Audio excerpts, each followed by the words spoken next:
Aloha, I'm Communication Director Rada Atone. Thank you for coming today.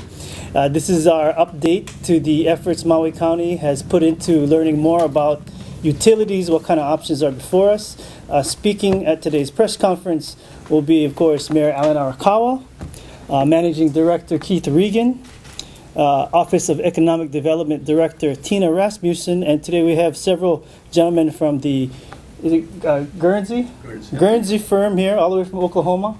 Oklahoma City. Yes. And we have the president and CEO, and I grabbed my copy that didn't have their names, so we're going to introduce them later. Tina's going to introduce them later, but they're not going to be answering questions during the press conference. After it's over, they'll go into more detail should you have questions about the report, and I know many of you do.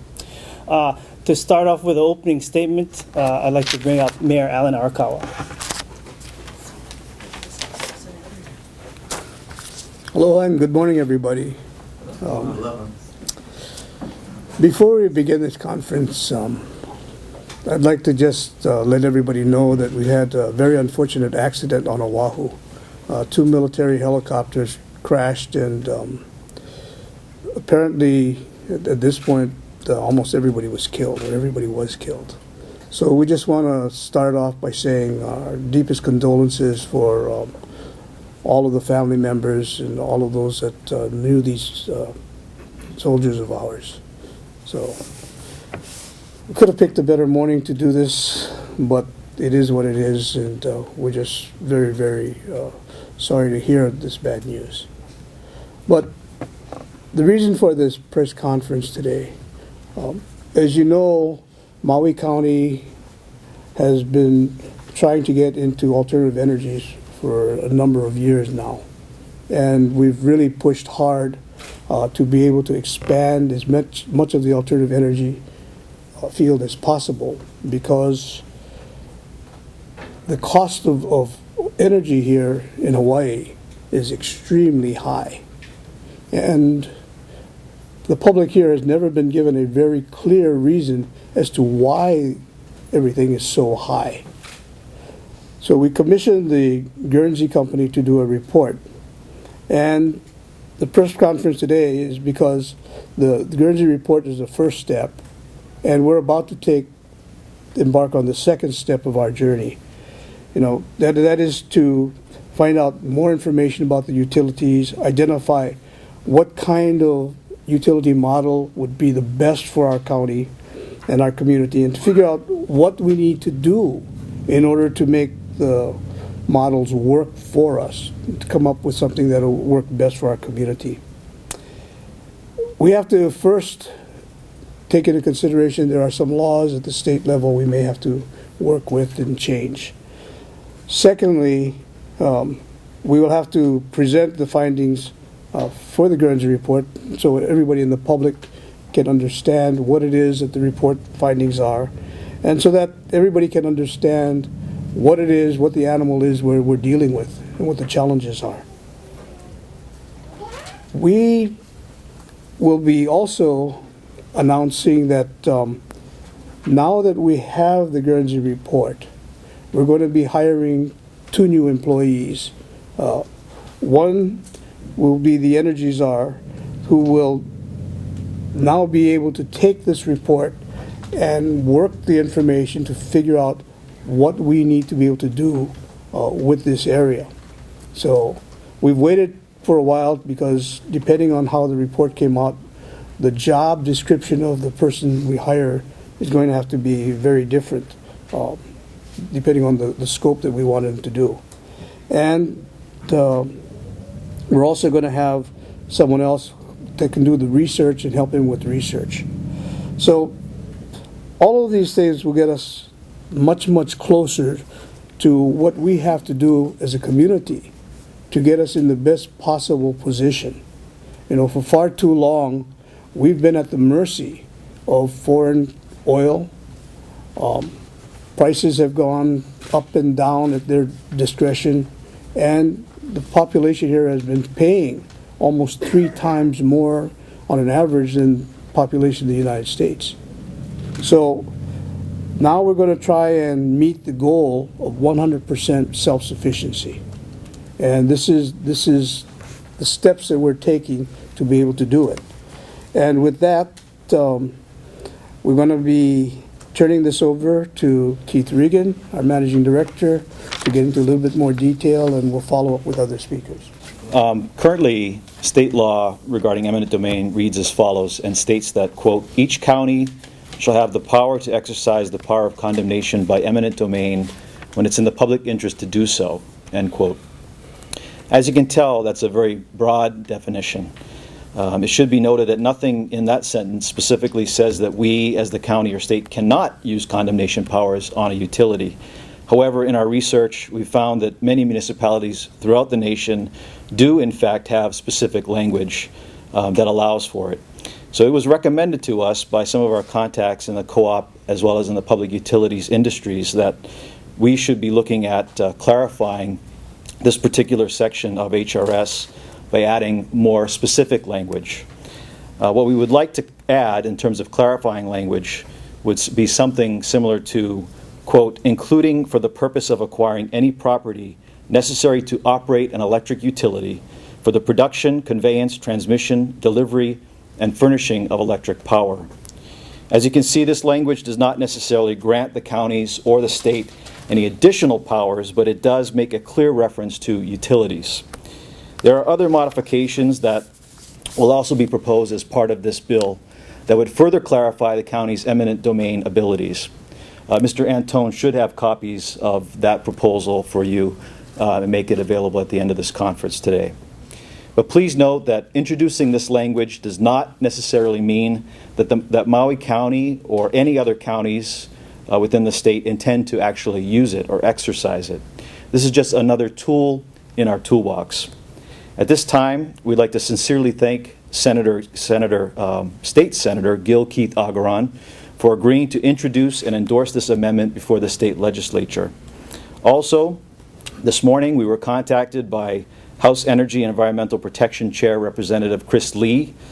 Representative Lee said that he was very interested in this amendment and that we hope to gain more support from our other allies in the state, as well as our sister counties and our community at large as word gets out about our efforts. One more thing that I would like to note is that the Guernsey report, which is going to be discussed this morning, which you'll hear in a few seconds, does not necessarily advocate for this sort of amendment to state law, but it does, in fact, recommend that we start looking at something similar to this. Again, Maui County considers this amendment proposal and the report as separate tools that can be used at different times or in different scenarios, should the need arise. To speak more about the Guernsey report, I would now like to welcome our Economic Development Coordinator, Ms. Tina Rasmussen. Tina? In May of 2015, the Mayor's Office of Economic Development issued an RFP for an options analysis of the alternative forms of ownership and alternative utility business models for Maui County's electric utility company. After evaluations and screening, C.H. Guernsey and Company was chosen to do a high-level, big-picture study for the County of Maui on what path we might pursue in this period of a changing electric utility environment. The contract to Guernsey was for $71,000.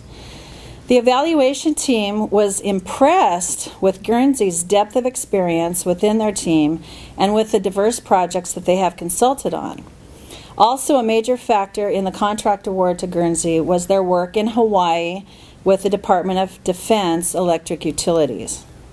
Guernsey has worked with multiple electric municipal utility cooperative clients across the United States to review options for acquisition, consolidation, privatization, and/or evaluation.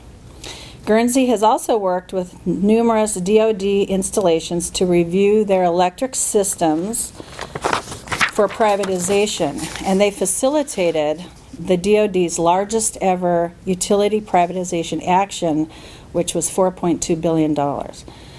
They also understand the unique challenges and requirements of electric utilities in the Hawaiian Islands.